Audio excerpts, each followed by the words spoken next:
मित्रों नमस्कार। आज का टॉपिक है अपना अर्थ एलिमेंट। बाकी के 4 एलिमेंट हो चुके हैं ऑलरेडी। आज 5वां और अंतिम एलिमेंट है earth element. Earth element basically base है, ये बेस है। बाकी के जितने तत्व हैं, जितने भी एलिमेंट हैं, वो इसके ऊपर बेस्ड हैं। ये सब चीज़ों को एक आधार प्रदान करता है जीने का और कामयाब होने का, चलने का। इसका जो प्रॉपर्टीज हैं वो ही प्रॉपर्टीज आपको जो इस एलिमेंट के अंदर आते हैं, या जिनमें ये एलिमेंट मुख्य रूप से पाया जाता है, या जो इस एलिमेंट की अपना एनर्जी से प्रभावित है, उनके अंदर आप बेसिकली आप क्या नोटिस करेंगे। उनके अंदर नोटिस करने की चीज़ है, ये लोग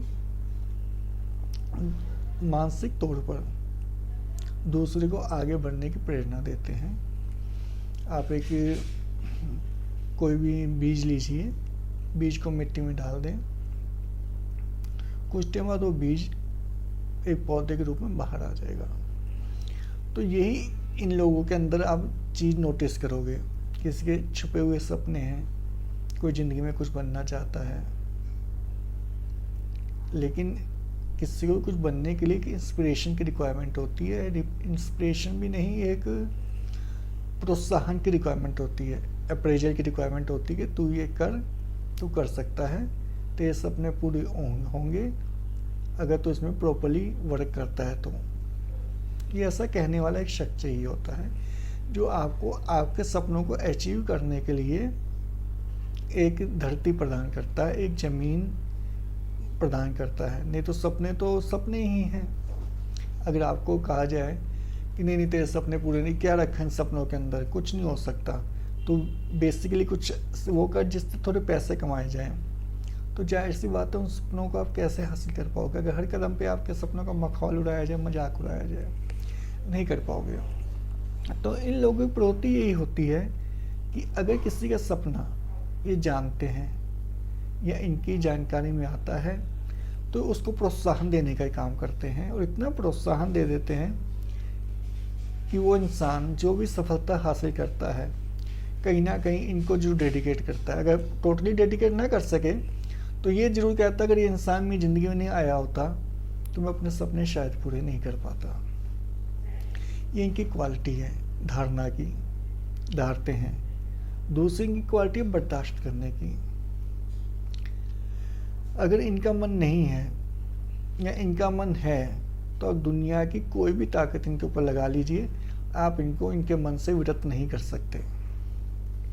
इनकी बर्दाश्त की शक्ति इतनी ज़्यादा है कि आप इनको मार भी दें तब भी ये स्माइल मारते रहेंगे। इनका कुछ नहीं हो सकता दुनिया के द्वारा, अपने से जो मर्जी करें, लेकिन आप इनको डिमोटिवेट या मोटिवेट नहीं कर सकते। मान लीजिए मैंने मान लिया मैं अर्थ एलिमेंट में हूँ, मान लिया, और मैंने सोच रखा है कि मेरे को सीए करना ही करना है, चार्टर्ड अकाउंटेंट बनना ही बनना है। अब आप कितना ही मेरे को सुना लीजिए कि बेकार है, तू नहीं कर सकता, तेरे को मैथ नहीं आता, तेरी इंग्लिश अच्छी नहीं है, आई विल डू इट।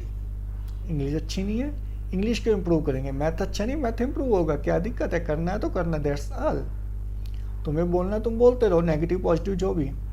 मेरे सामने मकसद है कि मेरे को करना है, दैट्स ऑल, मेरे को वो करना है। आप जो भी बोल रहे हो बर्दाश्त करेंगे, हमें आपके बोलने से कोई मतलब नहीं है। ये इन लोगों की इंट्रिंसिक अंदर से धारणा है। और क्योंकि ये लोग खुद इतने अंदर से सॉलिड हैं, इतने अंदर से मजबूत होते हैं, इसलिए दूसरे के सपनों को भी नॉरिश कर सकते हैं, दूसरे के सपनों को नर्चर कर सकते हैं, प्यार कर सकते हैं, दूसरे के सपनों को अपनी पावर दे सकते हैं कि तू ये कर। उदाहरण के लिए कोई इंसान है, कविता लिखता है, आप उसको नॉर्मली क्या कहोगे, अभी वो शायर, तेरी शायरी में कुछ नहीं रखा, कुछ रोटी कमाने का इंतजाम कर, कुछ पैसा कमाने का इंतजाम कर। या माँ बाप भी हैं, नॉर्मली यही चीज़ें बोलते हैं, तेरी शायरी तेरे को रोज़गार नहीं देगी, तेरी शायरी तेरी ज़िंदगी नहीं बनाएगी। लेकिन अगर ये शायर या ये कवि किसी ऐसे इंसान के संपर्क में आता है जो अर्थ एलिमेंट से जिसके अंदर अर्थ एलिमेंट ज़्यादा है, तो आदमी इसको ये नहीं कहेगा, वो कहेगा क्यों नहीं, तू कविता कर।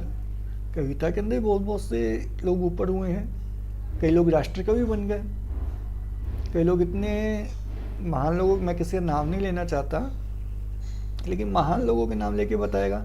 सूर्यकांत त्रिपाठी ने डाला, इनका नाम मैं इसलिए नहीं क्योंकि सबसे अलग हो चुके हैं ये देख कितने बड़े कवि हैं, दुनिया इनके आगे सर झुकाती है।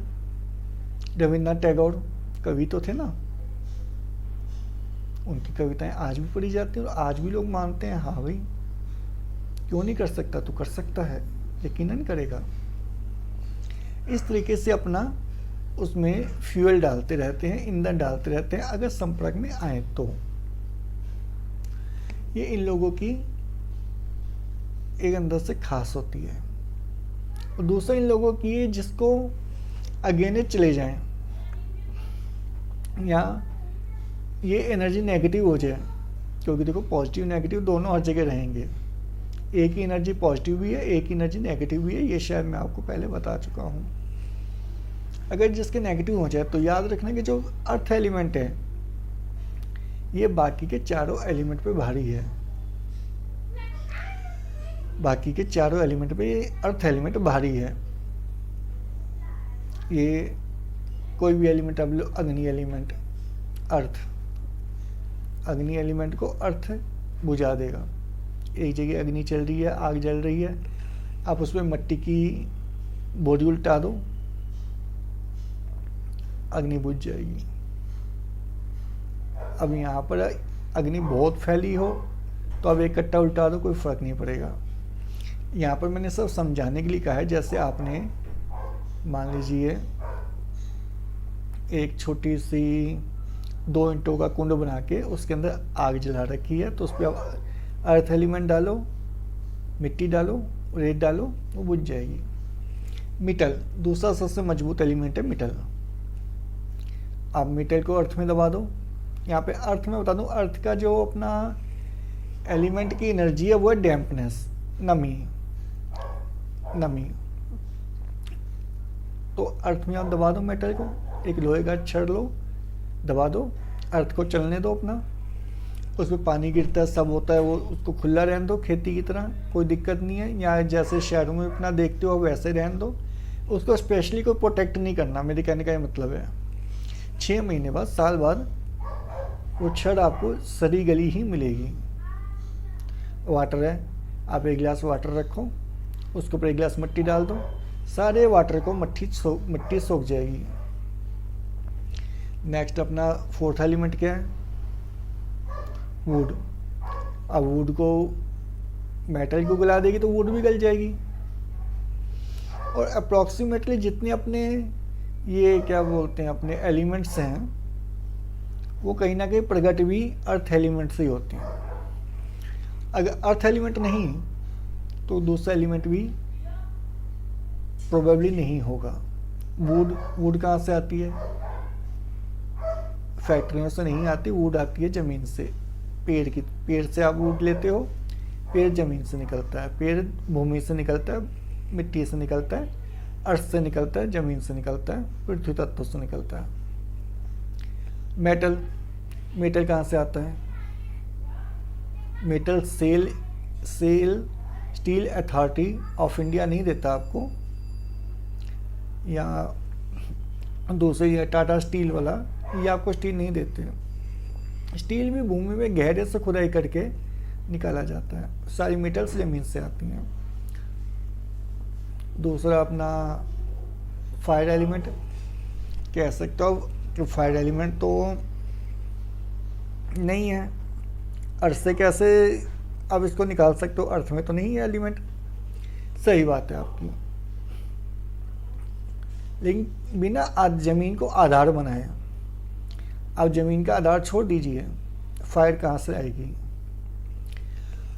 फायर आ रही है मोमबत्ती से, लेकिन मोमबत्ती पड़ी है ज़मीन पे, या मोमबत्ती पकड़ी है आपने हाथ में, जाहिर सी बात है ज़मीन कहाँ रही, अब मोमबत्ती तो आपके हाथ में आ गई, लेकिन आपका आधार है ज़मीन, आपके पैर ज़मीन पे खड़े हैं।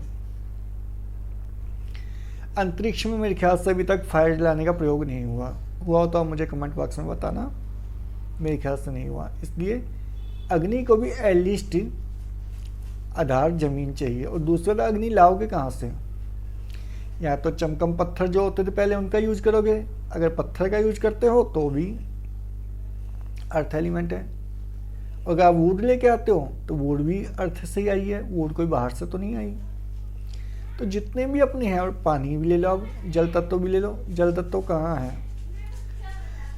आज तक कम से कम मेरे को तो ये चीज़ कंफर्म नहीं हो पाई कि पृथ्वी तत्व जल में है कि जल तत्व पृथ्वी में है, किसने किसको घेर रखा है। ये ईश्वर की आप इसको शक्ति ही कहोगे कि अगर जमीन पृथ्वी में पानी है तो पानी को तो बह जाना चाहिए क्योंकि पृथ्वी गोल है, और अगर पृथ्वी पानी में है तो फिर पानी का टिका है। मेरे हिसाब से हम बोलते हैं समुद्र या नदियाँ इस मिट्टी में है, मिट्टी में बहती हैं, जमीन में बहती हैं। तो जमीन का भी जल का भी आधार कहीं ना कहीं अपना पृथ्वी एलिमेंट ही हुआ। तो पृथ्वी सबका आधार है। इसलिए स्त्री की तुलना प्राचीन काल में, हिंदू प्राचीन काल में धरती से कही गई कि धरती जैसा इसका दिल है, धरती जैसा इसकी बर्दाश्त करने की ताकत है, इसने धरती से अपनी बर्दाश्त करने की ताकत पाई है। ऐसा प्राचीन काल में आज से 1700 साल पहले बोला करते थे। आजकल तो खैर ये बोलना भी एक गाली जैसा हो गया है, तो मैं उसको ज़्यादा इसमें डीप में भी नहीं जाऊँगा। लेकिन धरती सब कुछ बर्दाश्त करती है, धरती सब कुछ, सबका बेस बन के अभी तक बैठी है। धरती हर एक चीज़ का बेस है, अर्थ एलिमेंट इज बेस। लेकिन अब इसके रिवर्स में चलते हैं। एक आदमी जो है अर्थ एलिमेंट में है तो सबका बेस बन रहा है, अर्थ एलिमेंट सबका बेस बनती है। लेकिन एक चीज़ याद रखिए आप, क्योंकि जब एक चीज़ मैं बोलता हूँ तो उसका रिवर्स भी उतना ही सच होता है। आज तक ऐसी कोई चीज़ नहीं हुई दुनिया में जिसका एक एस्पेक्ट तो हो लेकिन उसका दूसरा रिवर्स एस्पेक्ट नहीं हो। ये याद रखिए आप। अगर जीवन है तो मृत्यु भी है, और मृत्यु है तो जीवन भी है। और आपको जीने के लिए मरना पड़ता है, जीने के बाद मरना पड़ता है। एक चीज़ से दूसरी चीज़ अपने आप पैदा हो जाती है। अगर एक चीज़ पैदा हो गई तो उसका रिवर्स पैदा हो जाएगा। लेकिन अगर पृथ्वी सबको सहारा दे रही है, सबका बेस एलिमेंट है, तो उसका रिवर्स भी होना चाहिए, और है भी रिवर्स, है भी। आप पृथ्वी के अंत स्थल तक जाइए, वहाँ पे आपको इतना टेम्परेचर मिलेगा कि शायद सूर्य में उतना टेम्परेचर नहीं हो। आप बिल्कुल कोर में जाओगे तो अभी तक जो अर्थ एलिमेंट का कोर है उसका क्या टेम्परेचर है, इसके पास साइंटिस्ट परफेक्टली नहीं पहुंच पाए। अनुमान है, बता दिया इतना है उतना है, वो ठीक है। इसके पास साइंटिफिक रिसर्च ये अपने रशिया ने की थी। उन्होंने ज़मीन के अंदर बैरल खुदाई करनी स्टार्ट करी, नीचे नीचे नीचे नीचे खुदाई करते चले गए। और वो आपको गूगल में मिल जाएगा, आप इसको गूगल में देख लेना डिटेल्स वगैरह इसकी, क्योंकि मैं डिटेल्स वगैरह याद रखने में ट्रस्ट नहीं रखता। जो चीज़ गूगल में मिल सकती है उसको अपने दिमाग में क्यों सेव किया जाए। गूगल ने सेव कर रखी है ना, आप ढूंढ लेना। तो वो लोग नीचे नीचे बोरिंग करते चले गए। आखिर एक ऐसा उनका बोरिंग पॉइंट आया जहाँ टेम्परेचर इतना ज़्यादा था कि बोरिंग के लिए जो भी डालते थे, जो भी उनका हार्ड से हार्ड मेटल थी, वो मेटल उस टेम्परेचर के सामने पिघल जाती थी। उस टेम्परेचर को वो सहन नहीं कर पाती थी, पिघल जाती थी। उनकी जो भी बीम वगैरह जो भी डालते थे अपना मेटालिक नीचे खुदाई करने के लिए, और टेम्परेचर इतना ज़्यादा था, कुछ पिघला हुआ नीचे इतना ज़्यादा था, उसकी सांस सांस की आवाज़ें ऊपर तक आती थी। तो रशियन साइंटिस्ट इससे नीचे तो जा नहीं पाए। उन्होंने उस गड्ढे को, उस बैरल को पूरे से अच्छे से बंद कर दिया ताकि कोई तो जो पृथ्वी तत्व ऊपर से इतना ठंडा है, आपको एक रहने का आधार दे रहा है, वही पृथ्वी तत्व अंदर से कितना गर्म भी हो सकता है कि मेटल तक को पिघला दे। यही पर्सनैलिटी आपको उन लोगों में दिखाई देगी जो पृथ्वी एलिमेंट के अंदर है। अंदर से वो गर्म भी हो सकते हैं। गर्म मीन्स ये, मैं यहाँ टेम्परेचर की बात नहीं कर रहा। गर्म मीन्स मतलब उत्साह, जोश, गुस्सा। गुस्सा भी उनमें इतना हो सकता है कि जब उजाड़ने पे हैं तो खुद को भी ख़त्म करते हैं। इन लोगों को क्रोध का सामना करना इतना ईजी नहीं होता। ये इन लोगों की पर्सनैलिटीज हैं कि इनके अंदर आपको बेस भी है इनमें, और इनके अंदर फायर एलिमेंट भी कूट कूट के भरा हुआ है, लेकिन अंदर भरा हुआ है, ऊपर नहीं। ये लोग तब तक हथियार नहीं उठाएंगे, ये लोग तब तक आपका विरोध नहीं करेंगे जब तक आप अंदर तक कहीं इनको पीड़ा ना पहुंचा रहे। जैसे आप अर्थ में एक गड्ढा खोल लीजिए, आपको गर्मी नहीं मिलेगी, बल्कि वो भी आपका आधार बन जाएगा कि आप उसमें पानी भर सकते हैं या कोई चीज़ कर सकते हैं। 2 फीट 3 फीट 4 फीट नीचे खोद के, वो भी आधार बन जाएगा।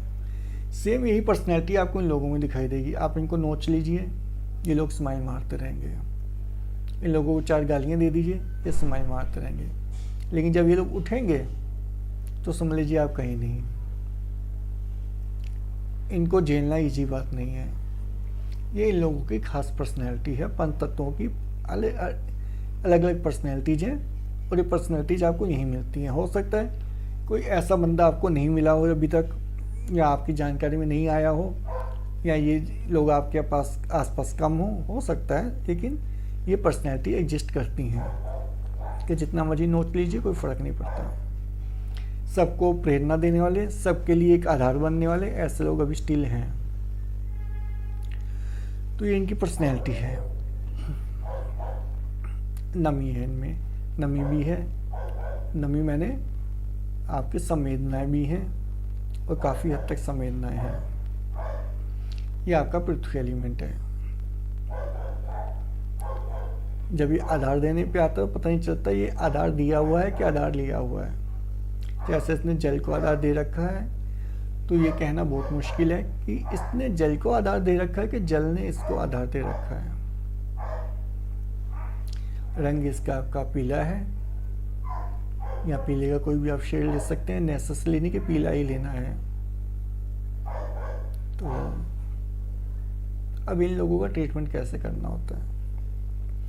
ये लोग नॉर्मली पेट से दिक्कत में रहते हैं, बाकी सब तो इनका ठीक रहता है, लेकिन ये लोग नॉर्मली जो इनमें तकलीफ़ें आप नोटिस करोगे कहीं ना कहीं पेट से संबंधित होंगी।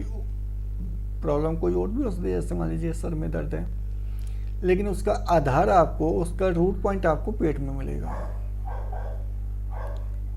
या पैरों में दिक्कत है, कोई भी दिक्कत है, फीवर है, कुछ भी है, और इसका मतलब ये नहीं कि रिपोर्ट के अंदर डायरेक्ट कैंसर आया तो उसका पेट में ढूंढना शुरू कर दो। ये आप एक बार मेडिकल रिपोर्ट भी देखा करो, क्योंकि जो चीज़ आपके सामने आज एक डिटेल में दी जा सकती है कागज़ के ऊपर लिख के, उसको उसी फॉर्म में एक्सेप्ट कर लेना, उसमें देख लेना कि इसमें क्या क्या चीज़ है, उसकी हेल्प उठा लेना, वो भी कोई बुरी बात नहीं है। क्योंकि आपको एक उसमें भी एक रास्ता, एक वे मिल जाता है। अब रिपोर्ट में तो आया कैंसर, और आपने जो भी डायग्नोज किया, आपका डायग्नोज बता रहा था कि भाई ये बंदा अर्थ एलिमेंट में है, और अर्थ एलिमेंट ये कहता है कि मैं बीमार करूंगा तो मैं पेट के ऊपर अटैक करूंगा, अदरवाइज नहीं करूंगा। नहीं कर सकता, लेकिन मोस्टली 90% अटैक पेट के ऊपर ही करूंगा। और आप बैठे हो पेट लेके, बंदे को डायग्नोज हुआ है कैंसर, तो गलत दिशा में नहीं जाना। बेहतर है कि या तो इंसान हाथ जोड़ दे कि भाई ये मेरे बस की नहीं है, लेकिन अगर ट्रीटमेंट करना है तो उसको प्रॉपर्ली अंदर से पहचान के करें। दूसरे ऑप्शंस भी ओपन रखें आप। तो मेडिकल रिपोर्ट देख लें एक बार, वो भी ज़रूरी है। या फिर आप इसके अंदर इतना अंदर घुस जाएं कि अगर आपने पेशेंट को कैंसर भी है तो टोटल एनर्जी में आ जाए। आप एनर्जी अपनी पोस्ट करें, अपनी एनर्जी बॉडी में इंसर्ट करें, एनर्जी अपना काम अपने आप कर लेगी। उसको पता है मेरे को कहाँ जाना है, कैसे करना है, कैसे नहीं करना। और अगर काल नहीं आ गया तो कैंसर भी एनर्जी ट्रीटमेंट से आप ठीक कर सकते हैं। इसके अंदर कोई बहुत बड़ी बात नहीं है, कोई बहुत बड़ी बात नहीं है। और अगर आपको पेशेंट भी जब भी मिलेगा, अगर आप एक्चुअली एनर्जी प्रैक्टिशनर हैं, एक्चुअली एनर्जी लेवल पे जानते हैं, तो पेशेंट भी आपका तभी आएगा जब उसकी ज़िंदगी बची होगी, अदरवाइज वो आप तक पहुँच ही नहीं पाएगा। ये भी मेरी ज़िंदगी का देखा हुआ अपना एक तजुर्बा है। मान लीजिए आप एनर्जी के अंदर एक्सपर्ट हैं, आप एनर्जी को मैनिपुलेट अपने हिसाब से कर सकते हैं। और आपके पड़ोस में कोई पेशेंट है कैंसर का, वो आप तक नहीं पहुंच पाएगा, ये चीज़ में से लिख के ले लो। वो दूसरे हॉस्पिटल्स में भटकता रहेगा लेकिन आप तक नहीं पहुंच पाएगा, क्योंकि उसकी काल आ चुका है, उसको काल लेने के लिए आ चुका है। तो एनर्जी ट्रीटमेंट पता है वो ठीक करेगा।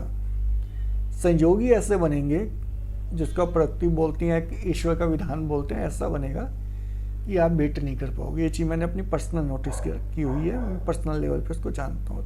You want to be able to give him treatment. और जिस आदमी का जीवन बचा है वो कहीं से भी खोजते खोजते, आप दिल्ली में हो, गुजरात से खोजते खोजते आप तक पहुंच जाएगा, केरला, कर्नाटक, तमिलनाडु से खोजता हुआ आप तक पहुंच जाएगा, अगर उसका ट्रीटमेंट, उसका जीवन अभी लिखा है तो। एनर्जी लेवल अपने लेवल पे काम करता है, एनर्जी खुद आकर पेशेंट लेके आती है। ये मेरी देखी हुई बात है, एनर्जी खुद आकर पेशेंट, और एनर्जी एक इस स्टेज से है कि पेशेंट के कान में अपने बात डाल देगी कि तू यहाँ जा, यहाँ तो बच सकता है।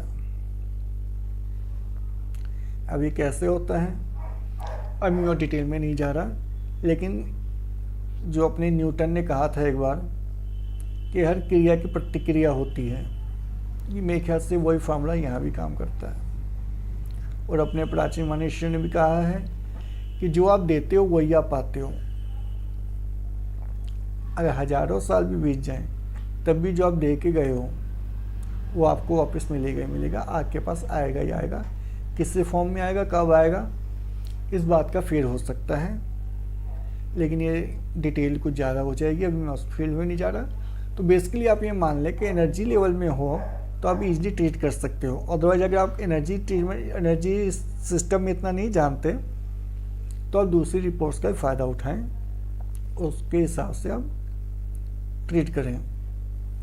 लेकिन नॉर्मल केसेस के अंदर, 90% केसेस के अंदर आप अगर पेट का ट्रीटमेंट कर दोगे, अपना ये एलआई वगैरह का, स्टमक वगैरह का, पेनक्रियाज का, ये अपना एक और पेनक्रियाज का, लीवर वगैरह का, ये सब इस पेट के अंदर बेसिकली आ जाते हैं। ऑर्गन अलग अलग है लेकिन उनको कलेक्टिवली रेफर मैं पेट के नाम से कर देता हूँ कि पेट का ट्रीटमेंट का आप कर दो तो उसमें हो जाएगा। अब ये चीज़ आपने देखनी है, एलआई पकड़नी है, एसआई पकड़नी है,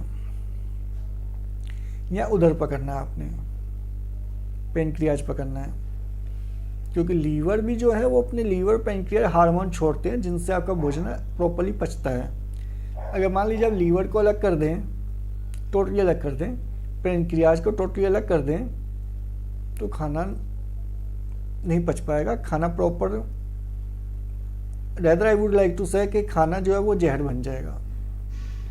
क्योंकि जिस टाइम आप खाना खाते हो, आपकी वुड पाइप जो होती है, फूड पाइप होती है, वो अपने उसमें हार्मोन, अपने जो भी उनका अंदर हार्मोन से बोल लो, हार्मोन वगैरह छोड़ती जाती है जो आपके खाने में मिक्स हो जाते हैं। उसके बाद खाना आपके उधर में पहुंचता है तो उधर में भी अलग अलग केमिकल्स, अलग अलग एसिड वगैरह प्रोड्यूस किए जाते हैं जो कि जो भी आपने खाया है उसके अंदर मिक्स होते जाते हैं। मोर ओवर आपका लीवर पेनक्रियाज भी बहुत से हार्मोन और बहुत से केमिकल छोड़ते हैं जो कि एसेंशियल हैं। टू टेक एन एग्जाम्पल, बहुत सिंपल एग्जाम्पल है, बहुत ही सिंपल एग्जाम्पल है, आप इसको समझें। किसी इंसान का पेनक्रियाज काम नहीं कर रहा, पेनक्रियाज ही डेड है। हालांकि पेनक्रियाज कभी डेड नहीं होता, लेकिन फॉर टाइम बीइंग आप समझ लीजिए, इंटरनल कोई भी ऑर्गन कभी डेड नहीं होगा, कभी डेड नहीं होता। किसी भी केस में इंटरनल ऑर्गन डेड नहीं हो सकता, वो रहेगा अपनी जगह। तो मान लीजिए अभी फॉर टाइम बीइंग समझने के लिए कि पेनक्रियाज या दूसरे ऑर्गन्स का जो लीवर वगैरह का रोल किया है, पेनक्रियाज टोटली डेड हो गया, उस बंदे ने 150 ग्राम मिठाई खाई, बंदा शुगर से मरेगा, इमीडिएटली मरेगा। क्योंकि आपको उसका कोई पुराना रिकॉर्ड तो है नहीं कि बंदे को शुगर है। अगर है तो ठीक है, वो एक गोली पहले खा लेगा या अपने पॉइंट पे उंगली रखेगा तो खाता जाएगा, कोई फर्क नहीं पड़ेगा। लेकिन उंगली रख के भी क्या होगा, जब मैंने पहले ही बोल दिया कि आपका ऑर्गन डेड है तो क्या होगा, तब तो कोई वे नहीं है, कोई वे नहीं है तब तो। जब ऑर्गन डेड है तो एनर्जी क्या करेगी, एनर्जी क्या करेगी। हाँ, एनर्जी नेगेटिव वे में जरूर काम करेगी, लेकिन नेगेटिव वे में होगा वो नहीं करवाना, क्योंकि इंटरनल ऑर्गन है। तो बंदा शुगर से मरेगा ही मरेगा। ये पेनक्रियाज का रोल है। और अगर पेनक्रियाज जिंदा है, पेनक्रियाज फंक्शनल है, मान लीजिए नॉर्मली फंक्शन जैसे हर आदमी का करता है, फंक्शनली नॉर्मल है, और वो बंदा 150 ग्राम 100 ग्राम जलेबियाँ खा लेता है, तो पेनक्रियाज उसी टाइम अपना एसिड इंसुलिन आपके उसमें मिक्स कर देगा, जो भी आपने मीठा खाया उसका कोई नुकसान नहीं होगा। इसी प्रकार लीवर और जितने भी ये ऑर्गन्स हैं, अपेंडिक्स, डॉक्टर लोग नॉर्मली बोलते हैं अपेंडिक्स निकाल दो, कोई फ़र्क नहीं पड़ता। अपेंडिक्स फिजूल का एक इंटरनल ऑर्गन है, लेकिन अपेंडिक्स डू वर्क, उसकी भी ज़रूरत है। हर ऑर्गन की, इंटरनल ऑर्गन की ज़रूरत है। तो जिस टाइम पेट की बात होती है, इसलिए लीवर भी आ जाता है, क्योंकि बिना लीवर के भोजन पाचन नहीं संभव।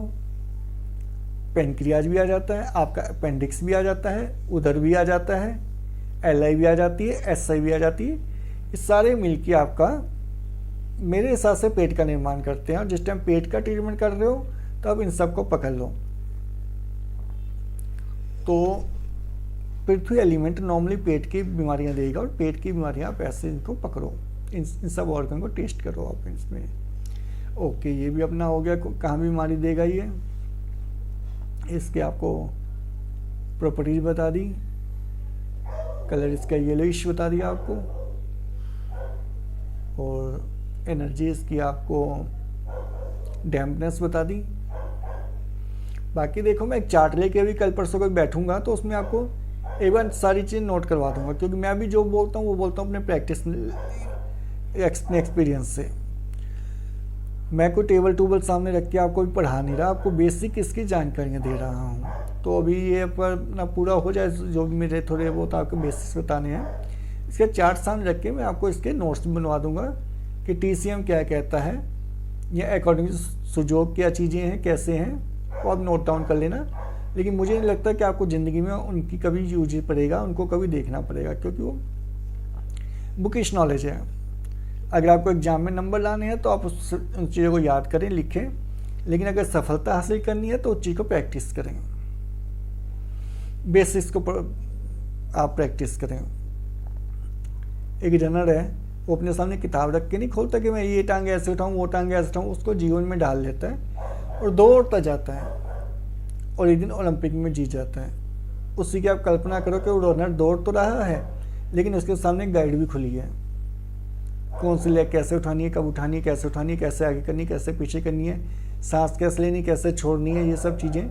How to run for the Olympic, how to run to win the Olympic medal. ये किताब वो खोल के बैठा है अपने सामने, कितना दौड़ लेगा, कितना जीत लेगा वो इंसान।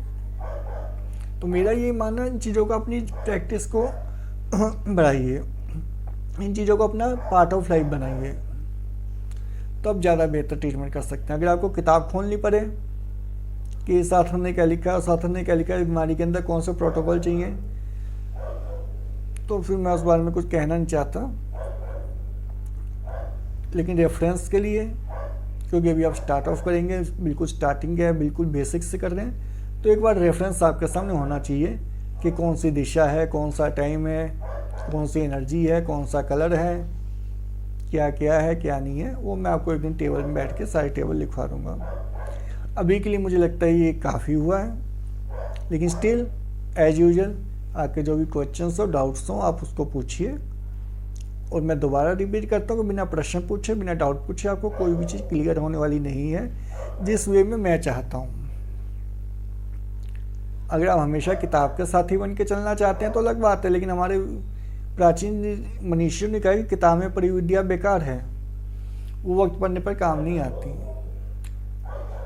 वो वक्त पढ़ने पर काम नहीं आती। वक्त पढ़ने पर वही जो काम आता है जो आपके अंदर है।